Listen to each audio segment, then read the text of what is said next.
نحمده ونصلي ونسلم على رسوله الكريم اما بعد قال النبي صلی اللہ علیہ وسلم الصدقۃ رد البلاء او کما قال علیہ الصلوۃ والسلام۔ صدقے اور خیرات کے فوائد کیا ہیں؟ صدقے اور خیرات کے فوائد یہ ہیں کہ آپ صلی اللہ علیہ وسلم نے فرمایا جو اپنا مال اللہ کی راہ کے اندر خرچ کرتا ہے، حلال کمائی میں سے حصہ بقدر جسا اللہ کی راہ میں دیتا ہے اور صدقہ اور خیرات کرتا ہے، اس کا ایک فائدہ تو یہ ہے کہ الصدقۃ رد البلاء، صدقہ جو آئی ہوئی بلاؤں کو ٹال دیتا ہے، مصیبتوں کو ختم کر دیتا ہے، بلاؤں کو ٹال دیتا ہے۔ اور دوسری حدیث کے اندر امام الانبیاء صلی اللہ علیہ وسلم نے فرمایا جو آدمی اللہ کی راہ کے اندر مال خرچ کرتا ہے، غرباء پر، فقیروں پر، یتامہ پر، قریبی رشتہ داروں پر خرچ کرتا ہے، غریب رشتہ داروں پر خرچ کرتا ہے، تو آپ صلی اللہ علیہ وسلم نے فرمایا اس صدقے کا فائدہ یہ ہے کہ سب سے پہلے یہ صدقہ اللہ کے غصے کو بجھا دیتا ہے، اور دوسرا اس کا فائدہ یہ ہے کہ اس صدقہ دینے والے کو اللہ بری موت سے بچاتا ہے۔ تو جس انسان کے پاس اللہ کا دیا ہوا مال ہے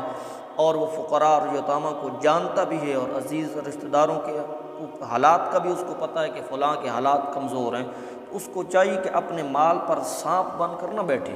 بلکہ اپنے مال کو اللہ کی راہ کے اندر خرچ کرے کہ اس کو یہ فوائد حاصل ہوں گے کہ اس کو اللہ بری موت سے بچائے گا، اللہ اپنے غصے کو ٹھنڈا کر دیں گے۔ اور تیسرے نمبر پر آپ صلی اللہ علیہ وسلم نے فرمایا دن قیامت کی یہ صدقہ انسان کے اوپر سایہ کرتا ہوا نظر آئے گا جب کوئی سایہ نہیں ہوگا۔ اور صدقے کی اہمیت کو یہاں تک آپ صلی اللہ علیہ وسلم نے بیان کیا، آپ نے فرمایا صدقے کے ذریعے اپنے آپ کو جہنم کی آگ سے بچاؤ، اگرچہ کھجور کا ایک ٹکڑا بھی کیوں نہ ہو۔ تو آپ خود اندازہ لگا لیں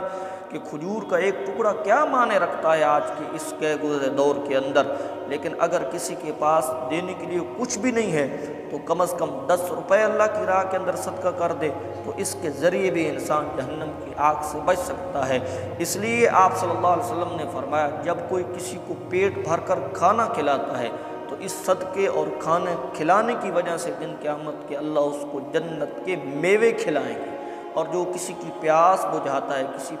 پیاسے کو سخت گرمی کے اندر فریج سے ٹھنڈی بوتل نکال کر دیتا ہے، وہ آپ صلی اللہ علیہ وسلم نے فرمایا دن قیامت کے اللہ اس کی جنت کے چشموں سے پانی پلائے گا۔ اور اگر کسی ننگے کو کسی نے کپڑے پہنا دیے، کسی کو کپڑے پہنا دیے، تو آپ صلی اللہ علیہ وسلم نے فرمایا دن قیامت کے اللہ اس کو ریشمی لباس پہنائیں گے۔ تو صحابہ کرام کے اندر یہ جذبہ بہت زیادہ تھا، وہ اپنے مال کو اللہ کی راہ کے اندر بے دریغ خرچ کیا کرتے تھے۔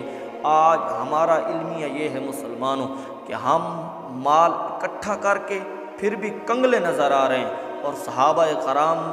مال خرچ کر کے پھر بھی مالدار بنتے ہوئے نظر آتے ہیں۔ اور کس طریقے سے مال خرچ کرتے ہیں، کس جذبے سے مال خرچ کرتے ہیں۔ جب قرآن پاک کی یہ آیت نازل ہوئی من ذا الذی یقرض اللہ قرضا حسنا فیضاعفہ لہ اضعافا کثیرہ، کون ہے تم میں سے جو اللہ کو قرض دے اور اچھا قرض دے تو پھر اللہ اس کو کئی گنا بڑھا دے۔ جب یہ آیت مبارکہ نازل ہوئی تو حضرت ابو دحدہ رضی اللہ تعالیٰ عنہ آپ صلی اللہ علیہ وسلم کی خدمت کے اندر حاضر ہوئے اور فرمایا اے اللہ کے محبوب صلی اللہ علیہ وسلم یہ بات دریافت کرنی ہے کہ کیا اللہ بھی قرضہ مانگتا ہے؟ تاکہ اللہ کو تو کسی کا محتاج نہیں ہے، تو مستغنی ذات ہے۔ تو آپ صلی اللہ علیہ وسلم نے فرمایا ہاں ابو دحدہ، اللہ اس لیے قرضہ مانگتا ہے، اللہ اس لیے کہتا ہے کہ میری راہ کے اندر مال خرچ کرو تاکہ تم کو اس کے بدلے میں جنت عطا کر دے۔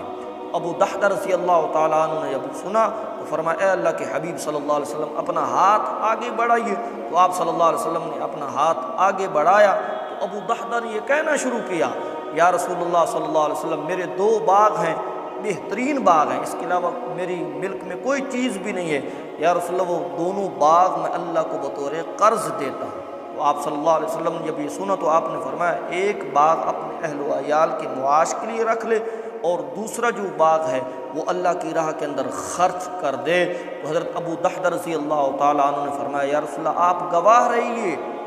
کہ میرا جو سب سے بہترین باغ ہے جس کے اندر 600 درخت کھجوروں کے ہیں، لدے ہوا باغ ہے، یا رسول اللہ میں نے وہ اللہ کی راہ کے اندر خرچ کر دیا ہے۔ تو آپ صلی اللہ علیہ وسلم نے فرمایا اس کے بدلے اللہ نے تجھے جنت عطا کر دی ہے۔ ابو دحدہ رضی اللہ تعالیٰ عنہ امام الانبیاء صلی اللہ علیہ وسلم سے جنت کا یہ سودا کر گھر پہنچے اور ابو دحدہ نے آواز لگائی ہے یا ام دحدہ،